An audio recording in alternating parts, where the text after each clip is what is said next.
Olá, meu nome é Felipe Menezes, sou doutorando em Letras e Estudos Literários pela UFMG e a minha comunicação se intitula A Trilogia da Inquietude, Os Animais na obra de Ana Cecília Carvalho.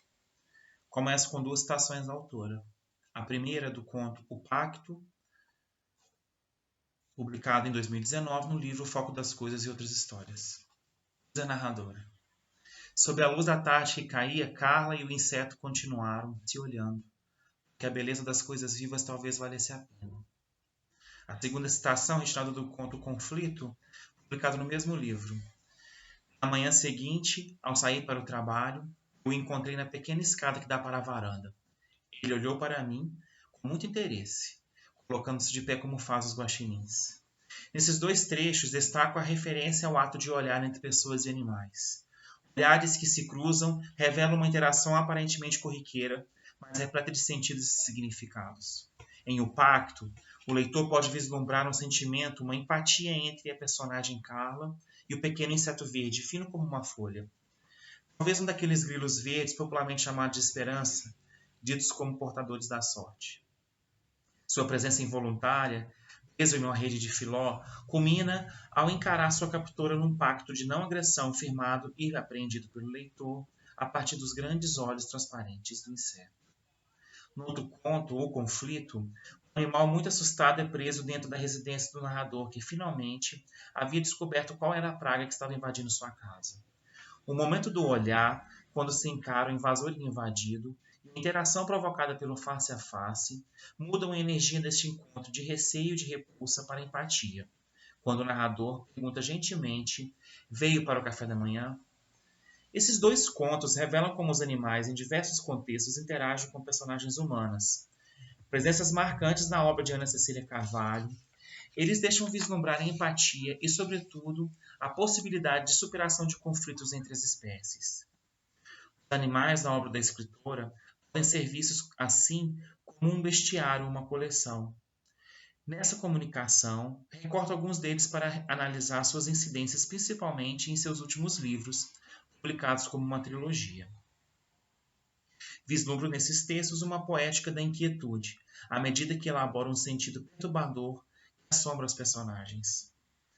De forma mais ampla e singular, essas referências trazem também ao leitor a presença inquietante de importantes textos da literatura contemporânea. A trilogia da inquietude é composta pelos livros Os Mesmos e os Outros, os livros dos Ex, publicado em 2018, O Foco das Coisas e Outras Histórias, de 2019, e A Memória do Perigo, também, de 2019. Nessa trilogia, os animais aparecem como efetivos elementos das narrativas. Eles não são meros acessórios, mas compõem, em sua diversidade, a sua poética da escritura. Dessa forma, seus textos fariam parte do que a crítica possui designar zooliteratura, ou seja, quando os escritores incluem animais em suas obras como sujeitos, seres dotados de inteligência, sensibilidade e saberes sobre o mundo. Segundo João Berger, no prólogo do livro About Looking, os animais teriam entrado na imaginação mítica humana como mensageiros e promessas, posteriormente como um sentido utilitário, como carne, couro, chifres. Embora, tal como os seres humanos nasçam, sejam sencientes e mortais, eles são diferentes do homem em suas capacidades físicas, seus hábitos, seu tempo. A respeito do olhar de homens e de animais, Berger avalia: os olhos de um animal, quando pousam sobre o olhar de um homem, são atentos e desconfiados. O mesmo animal pode muito bem olhar para outras espécies da mesma maneira. Ele não reserva um olhar especial para o homem, mas para nenhuma outra espécie, exceto o homem, a aparência do animal é reconhecida como familiar. Outros animais são pegos pelo olhar. O homem se dá conta de si mesmo devolvendo o olhar. Ao observar o animal, o homem estaria para o filósofo olhando para si como diante de um espelho. Na trilogia de Ana Cecília Carvalho, além da presença quase sempre inquieta da relação homem-animal, outros aspectos parecem contribuir para a perturbação de uma leitura talvez ingênua das histórias. A narrativa curta dos contos reunidas nos dois primeiros livros, assim como os concisos capítulos do romance A Memória do Perigo, que fecha a série, é um deles. As pequenas histórias, como a dobra de uma navalha, se fecham num golpe cortante, revelando finais que podem surpreender e permanecer assombrando o leitor após o fim da leitura. Em formas breves, Ricardo Pilha afirma que o conto encerra em si duas histórias. Uma se apresenta visível, no primeiro plano, e a outra se constrói em segredo, narrado de um modo elíptico e fragmentário. Sendo assim, ele afiança: o efeito de surpresa se produz quando o final da história secreta aparece na superfície. Esse elemento secreto, que pertence ao campo das inquietações, põe em jogo o que se apresenta na superfície como desconhecido ou infamiliar, como queria Sigmund Freud. No entanto, no segundo nível, irrompe quase sempre angustiante a história íntima, pessoal ou familiar. Esse sentimento do desconforto é imanente em toda a trilogia. Em detalhes ou pormenores, o incômodo do recalcado põe sob suspeita elementos do cotidiano, histórias que aparentemente simples fazem emergir de um abismo quase intocável medos, angústias e lembranças.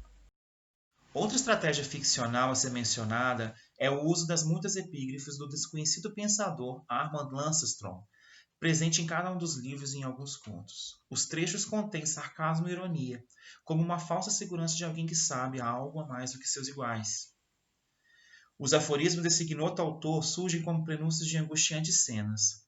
A epígrafe de Os Mesmos e os Outros sentencia: um livro não se faz sem suas vítimas.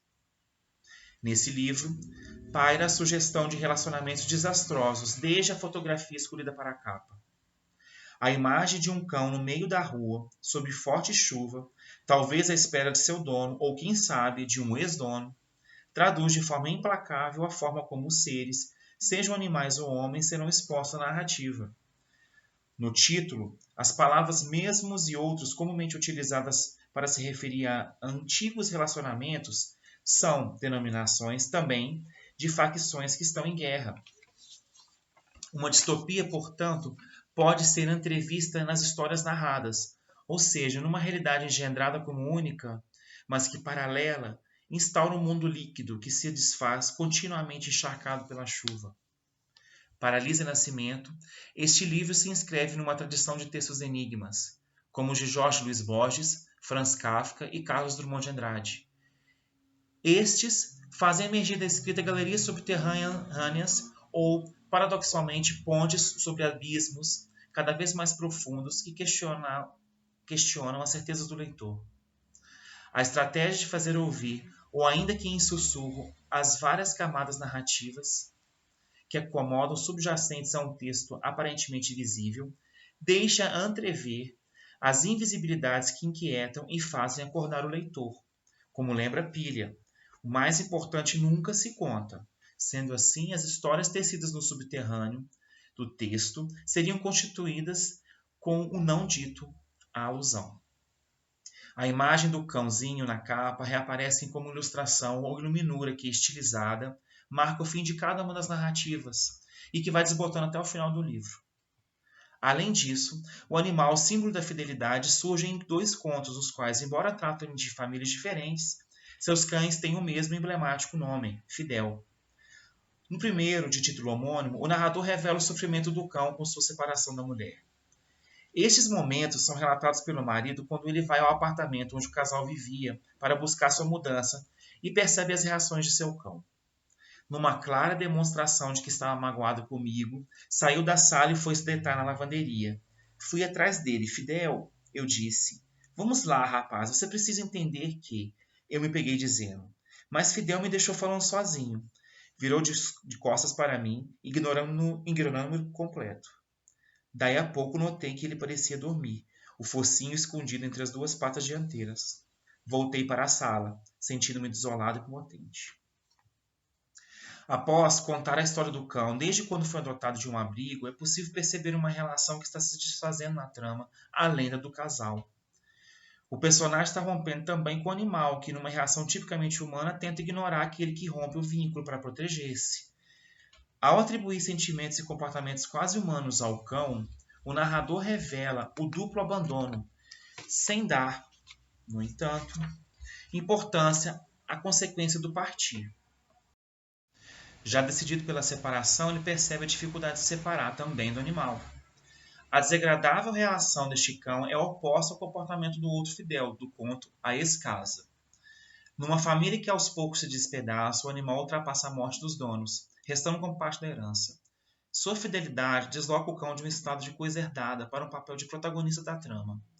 O filho, diante do inventário, afirma que todas as peças elencadas foram testemunhas de sua história. No entanto, Fidel é a única testemunha desse passado, agora também descartado, abandonado como o cão da imagem da capa. O olhar de testemunha do cão interliga-se com o de outros animais na história, na obra de Ana Cecília Carvalho.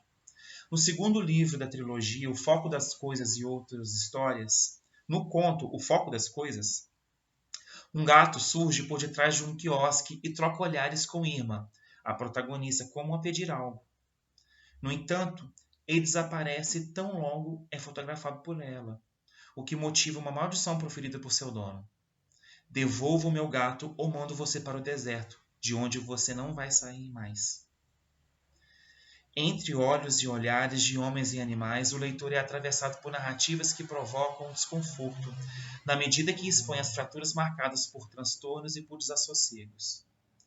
Nessa coletânea, os textos estão organizados em 7 seções, cada uma delas ilustradas por fotografias desfocadas, sombras ou abstrações que contribuem para a contínua sugestão da inquietação. Numa seção denominada Bichos, como um pequeno bestiário, 6 narrativas num tom levemente fabular fazem animais e homens se confundirem. No conto Alfredo, por exemplo, o narrador lê para o seu gato histórias de outros felinos, Sardanápolo, de João Alfonso de Guimarães, e O Gato Preto Emparedado, de Edgar Allan Poe. Esses animais, pela pelagem negra, estão associados à má sorte, como feiticeiras disfarçadas. No conto de Guimarães, o bichônio de pomposo nome de rei assírio, ao ser deixado à míngua, resolve voltar à caça dos ratos que infestam uma república de estudantes em Ouro Preto, mas é morto pelo dono.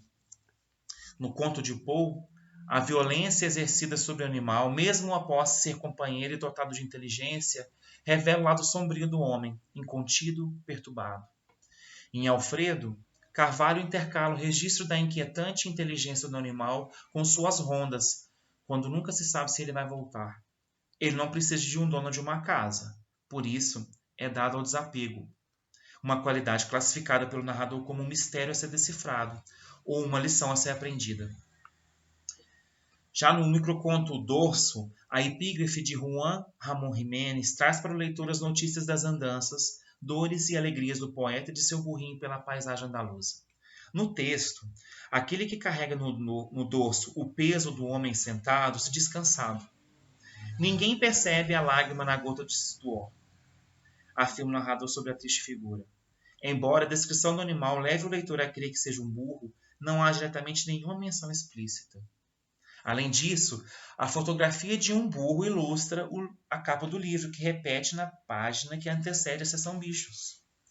A imagem desconcertante e desfocada revela o animal atrás de um monte de pedras e de uma rede. Essa condição pode ser vista como uma barreira que invisibiliza o animal na percepção humana.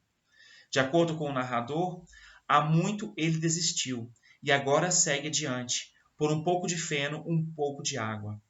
Esse trecho lembra outro soturno burrinho, o de Primo Levi no poema Segunda-feira. Diz a voz lírica: ou talvez um burro de carga que está preso entre 2 barras e não pode olhar para o lado. Sua vida é só caminhar.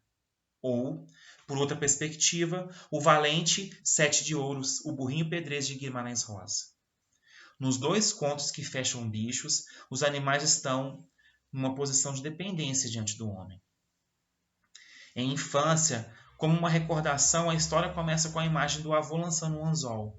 O peixe fisgado assusta o protagonista com sua agitação, com sua boca que abre e fecha em busca de ar. Ele atormenta o menino como se estivesse pedindo socorro.